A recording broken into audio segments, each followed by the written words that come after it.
everyone, welcome. Today we're going to talk all about intervals and naming intervals and how to do that. First of all, what is an interval? Well, an interval is the distance between two notes. And so every interval has two parts to it. Okay, it has the quality, which is augmented, diminished, major, or minor. Then there's the number part to the interval, which is second, third, fourth, fifth, sixth, or seventh. And so how do we know which one is which? Well, I'll tell you. So let's do an example together. Let's find the interval between C and E. And to do that, we have to count the letters between C and E. So C, D, E, that's 3. So that means this interval is a third. Now to find the quality of that interval, we need to look at the starting note's major scale. And we need to see how the E note naturally lives in the C major scale. And that is just an E note, right? No sharps or flats. Which means the note we're measuring, so the E note is the matching note within the starting note's major scale. And so since it's a matching note, we call that a major third. And now if we're measuring the interval from C to E sharp, it's a bit different now, ain't it?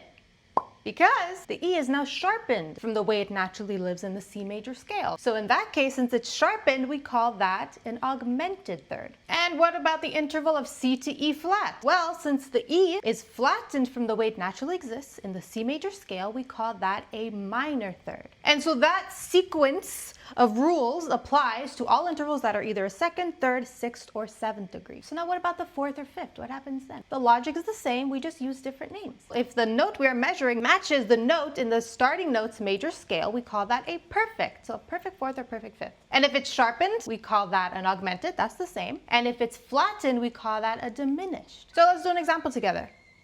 We're making some tea. I'm making tea. Want to come? Okay, let's make tea together. Let's do an example from C to F. So the interval number of C to F is a fourth, right? C, D, E, F. And since the note we're measuring matches the note within the starting note's major scale, we call that a perfect fourth. Now, if we're measuring from C to F sharp, that means the measured note is sharpened from the way it naturally lives in the C major scale, so we would call that an augmented fourth. And if it was flattened, so if we were looking at the interval from C to F flat, that would be a diminished. So that's all. It's a little bit of nutmeg. Who doesn't like nutmeg, you know? Maple syrup. Does anyone else think the cold side of the pillow used to be colder in the 90s?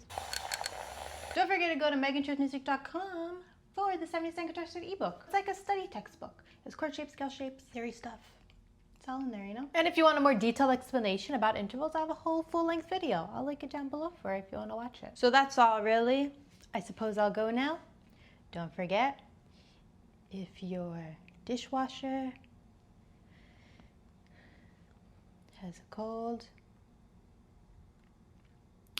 give it